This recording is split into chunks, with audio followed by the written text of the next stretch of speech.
Be warned, and it comes cold black.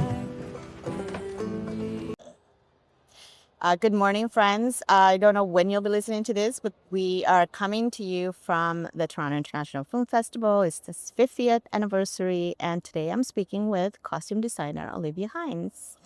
Hi, Olivia.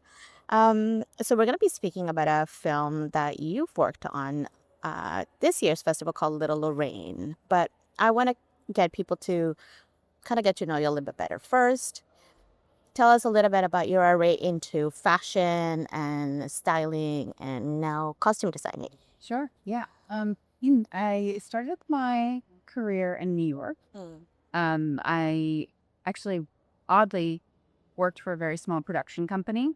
And that comes full circle later in my story. It was wild because I really didn't like it. And I thought, oh, this is not fun. This is so boring. Right. I worked for, I worked there for about a year and it was a small commercial production company. So I would see productions come in and out, and I looked around at the productions and I was like, who is the coolest, happiest people? Oh. And it was the stylists. They were having so much fun. You know, we're doing like a Beyonce L'Oreal commercial, and this woman came in and she was just her drip. I mean, she was fabulous and she was getting paid so much money. And I was like, her, I want to be her when I grow up. You know, I was 20 years old.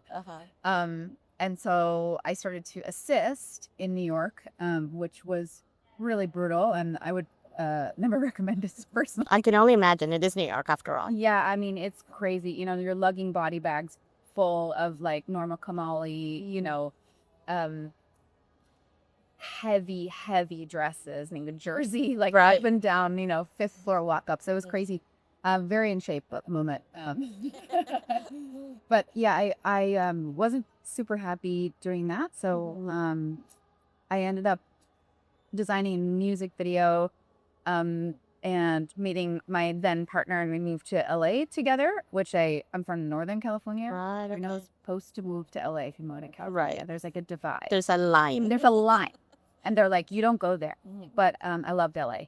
And then sort of designing out there and assisting out there. And that was where, I mean, I was just telling Quinny, like, it's the creme de la creme, you know, like, it's just so nice to work in LA. Everybody is the most professional, the best attitudes, you know, it's so great. So I learned from really, really talented people out there. And then started designing commercials mostly. Sure. And I did a fantasy TV show, which was really wild. Yes. I read about that. Oh, do you? It's real crazy. I have odd, like, I still get requests from people to do like cosplay costumes, like recreate them from that show. And I'm like, no, that's a crazy idea. But what does that mean then, that people have seen your designs from that series and kind of want to replicate it and like wear it out? And Well, I think that, you know, it's got a voracious fan base because of the YouTube, that, you know, exactly. the YouTube cachet, you know? And so the fans they'll find me and they will ask me like, where did you get this negligee? And I'm like, girl, that's vintage. Like, I don't know. You know? That is true. Yeah, but that stuff was really fun. Working on that, that was really insane. There was all night shoots, Oh, yes. which was so wild. Go. You're sort of nocturnal for like a month, Right. and you, I think you actually go a little bit insane. Like, it was like I mean, there's a shift in your whole life. you know, your entire circadian rhythm. Like it was there wasn't a single day or one of my crew or I didn't cry, and that was just normal. I was like, okay, it's cry hour now. Everybody cry, and then we'll be fine. We can all. I mean, and that's the thing, right? We don't always know what's happening because we just see like the cool stuff on screen. Oh yeah, no, the stories we could tell. So what would say was sort of the thing that you learned sort of that has helped you the most as you move forward in your career based on a little, you know, like the smaller productions and now moving into something bigger like a feature film? You know, it's actually really interesting. Designing commercials, you are every role. So, you know, I'll normally be me and an assistant designer and maybe another assistant. On a movie, there's very specific siloed roles. Right. You know, that was something that was really hard for me to get used to, because I'm used to doing it all. So it's like, it's not a control thing as much as it's just like, oh, I could let that go. Right. You know, but I think that what's interesting about that is that I was trained for every position on you know, I would not be good as an on-set costumer. I don't like to sit on set. I like to design. I like to be moving. And that's why it's wonderful to have, you know, the support of a wonderful third. For sure. And now that you're moved into this this kind of interesting world of Little Lorraine, and it's set in Cape Breton, Nova Scotia, Canada. It is May 1986. I'm assuming you knew early on about the story from your partner, who's a director, Olivia Hines.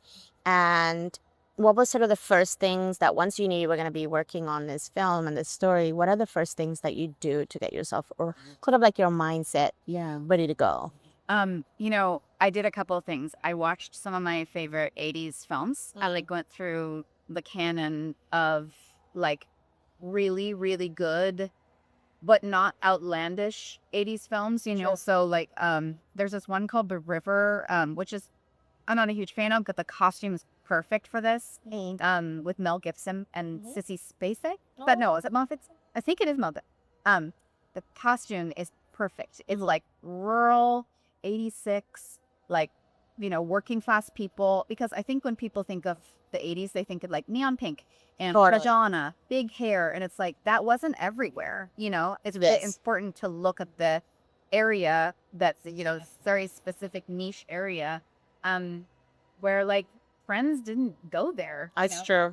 That is very true. Yeah, so like I did watch like some of my favorites, like Heathers and Better Off Dead, and let's see what else. I love Real Genius. Have you ever seen that now? No, I've only heard of that one, but I haven't seen it. Oh my gosh, it is such a classic. You got it. Okay. It's one of my brother and I will watch that 100 times. But yeah, those films help you prepare. But then I think really like looking through, like when I was in Cape Breton, looking through the Miners Museum. And just spending a lot of time doing research, making sure that we were nailing it and not kind of missing the mark. That's right. Yeah, because in watching the film, as I was saying, it is a smaller town in the Maritimes, but also the community is very specific. It's working class, most of them. Like as you mentioned, there was a coal mine, and then they moved into, fishing, like fisheries and things like that. So, and there's a lot of men in this film. There are a lot of great women behind the film, behind the men in this film. But what might be the difference for you in kind of working with predominantly male, like an ensemble? Yeah, I mean, this cast was so incredible, like just incredible people. And I really felt, even though it was predominantly male, I felt so connected to Auden Thornton and Hanum. She's great. They're both, like to me, they carry the movie because, in the end, I don't want to spoil it. But no, but I know what you're talking about. Yes, yeah, exactly. Yeah. They kind of own it at the end. They do. And I've always felt like they end up being the main characters. So I focused on them a lot. They our cities were wonderful together. But the gender doesn't generally matter when I was dressing a person. So it was interesting having to source 70 orange jumpsuits for the I was gonna say maybe it's not so much the gender, but it's the work attire. Yeah. you know. A bunch of the transpo guys, the people who were helping us move bodies stuck around, we donated their suits because they worked in the heights. So wow. That is fascinating. So incredible being there because people would come out of the woodwork and they'd be like, "Oh, you need a 1980s Coast Guard costume?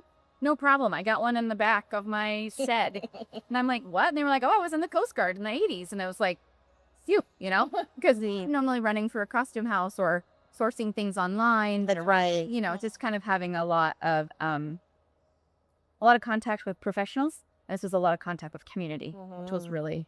I mean, that's really interesting because the story is a community story in terms of what was happening at that time with the mine closing and how they all come together. And like, I mean, something that Andy really wanted to focus on in the script is that, at the time, there's a lot of tension between the government and the area. They were moving people's homes off the Louisburg Fort property, and just destroying them and not paying them out, and kind of eminent domain stuff, which is so sad and so hard, especially if you're working class people who can't just like, oh, I'll just go Pick up and go. Yeah. another house, and so there was a lot of tension. So when the government came to ask, like, hey, do you know anything about this drug smuggling? People were just tight-lipped. Yeah. No one wants to say anything. Didn't say a word. So there was one arrest in the entire time in that area, and tons of cocaine and hash were being moved to that area, which is Exactly.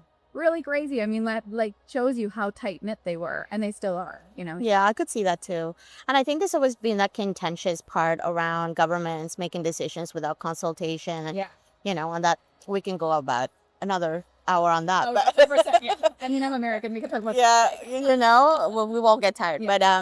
But I think it is interesting just to see these nuggets of history, because I mean, I live here in Canada, but I know the Maritimes, but I haven't really learned a lot about this stuff that, Andy's tackling in this film, right? So because you are together and you work together, what was that dialogue in terms of, the visuals that he kind of wants to capture, as well as the themes, and sort of you adding that layer up to the visuals in a way? Yeah, I mean, we're a unique couple in that, like, our pillow talk is movies.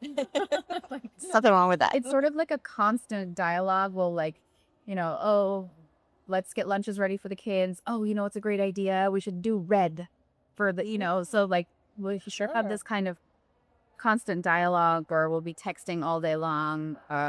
Yes.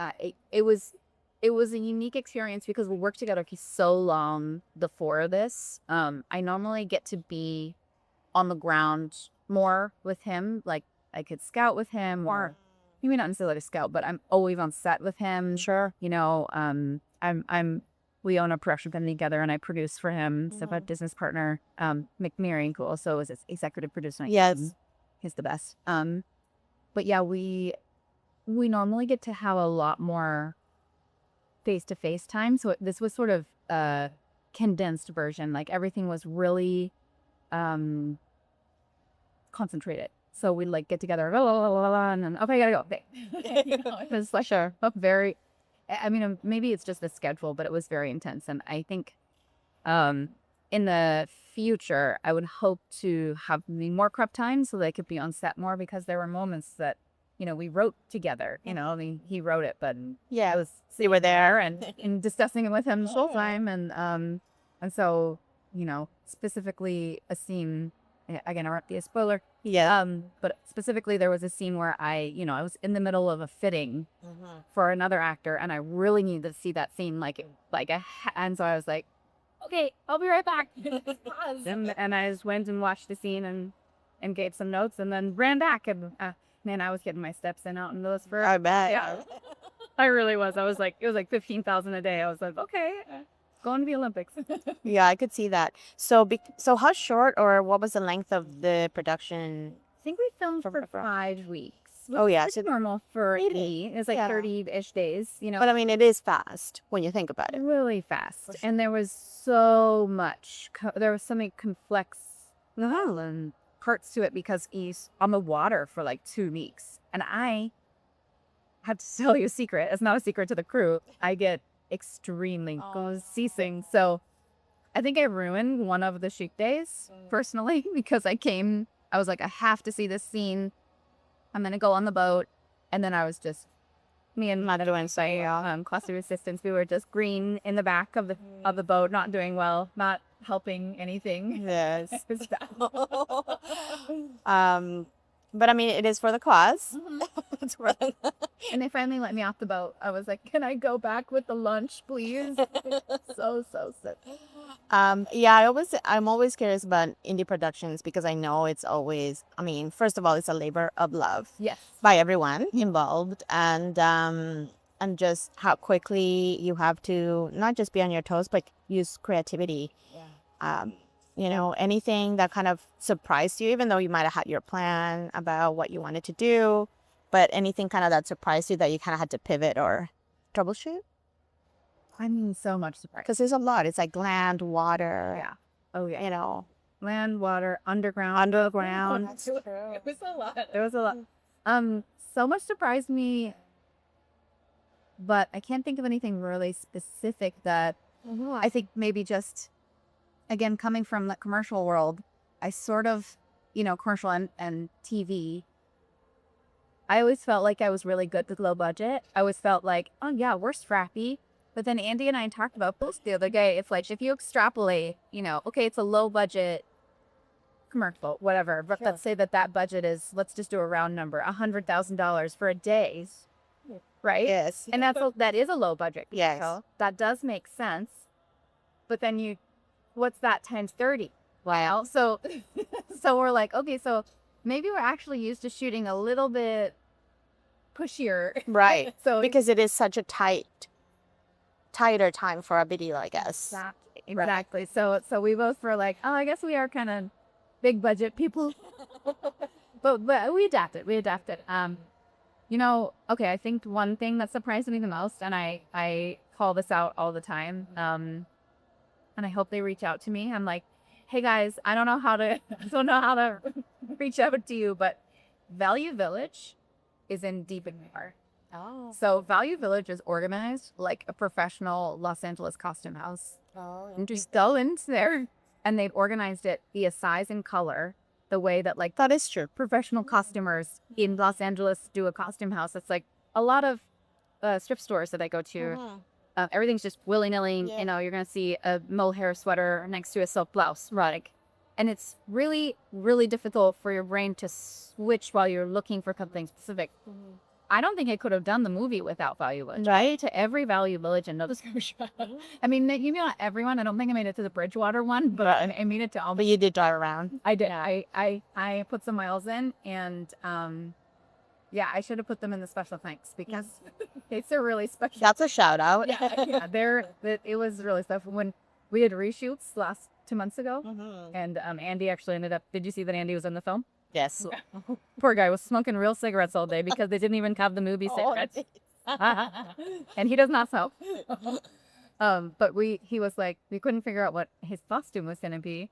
And so he FaceTimed me from the Value Village. And I know the Sydney Value Village so well now.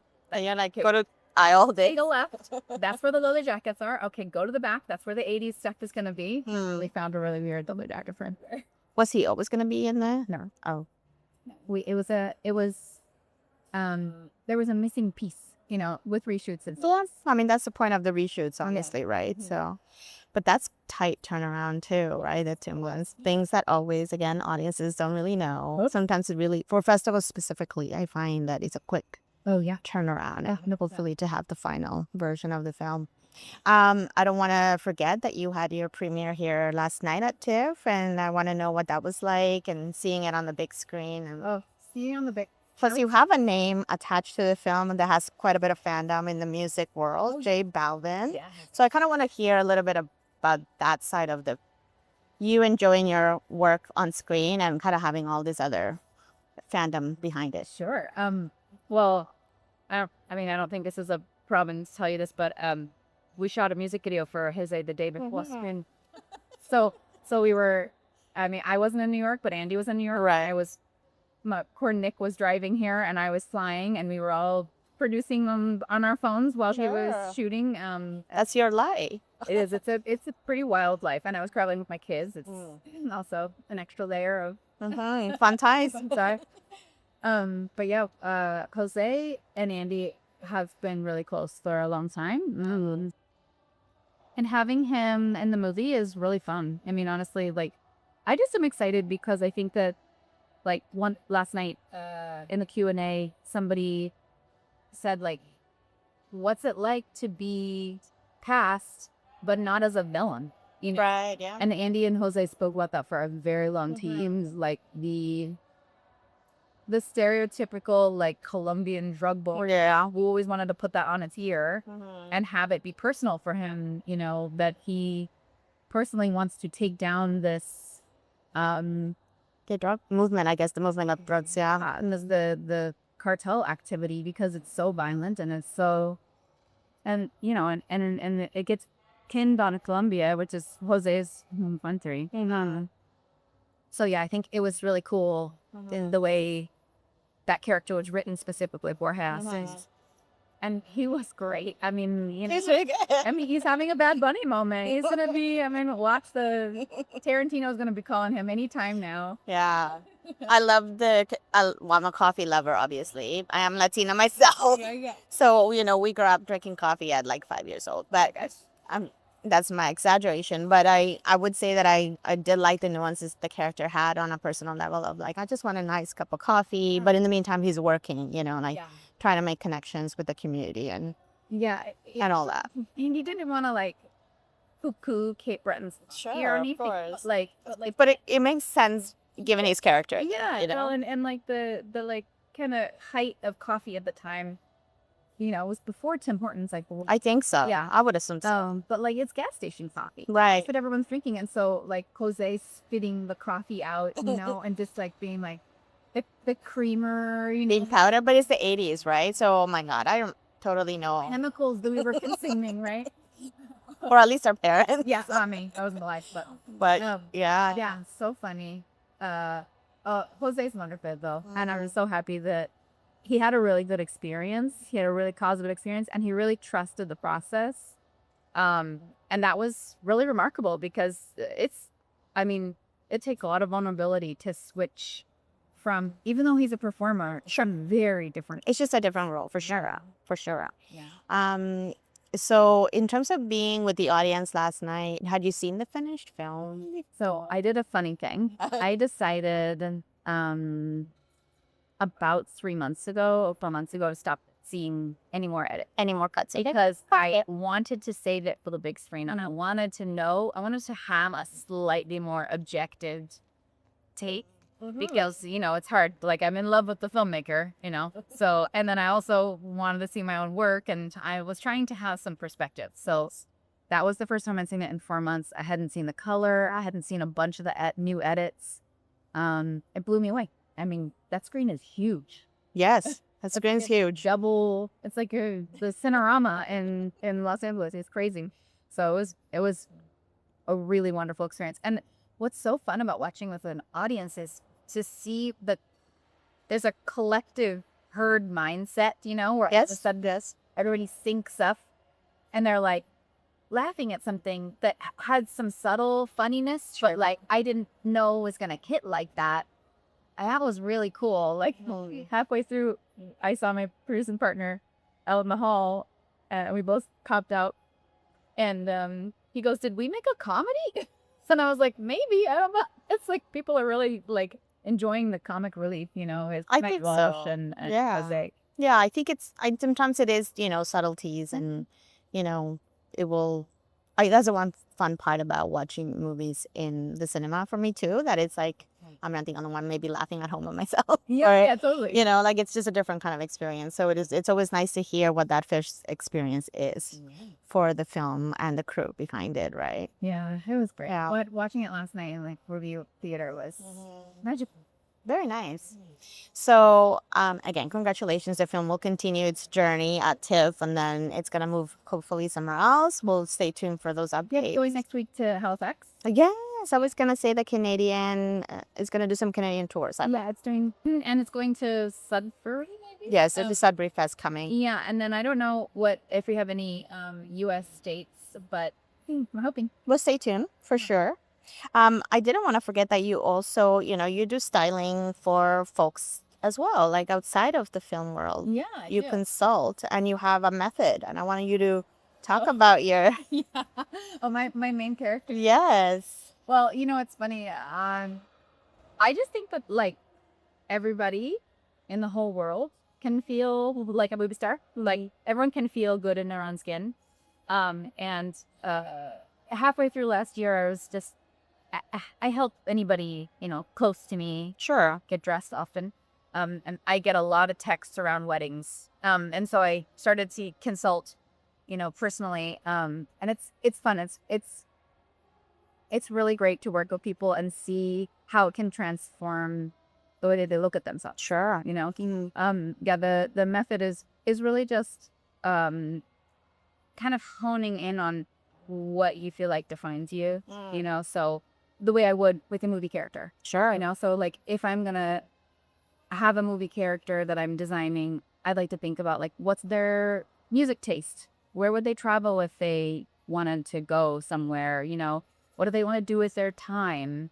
You know, are they a painter? Are they a singer? You know, all that. And so that's kind of what I take my clients through. And it's really fun. It's been really rewarding, especially seeing certain people in my life have really like shifted the way that they see themselves. Right, for sure. That's nice. Yeah. I like that. Yeah. I'm happy to hear about that. So thank you, Olivia. We can talk for a little longer, but I'm mindful of your time. So I want to say congratulations again, and we'll see what happens with the film. Are you working on anything else that you can talk about before I let you go? No, I think my next project has an NDA on it. Okay, that was fair. But I'll be in Los Angeles next month, working on something. Amazing. And I'll tell you that it involves superheroes. Oh, always fun. Yeah. Well, thank you again. Thank And congrats.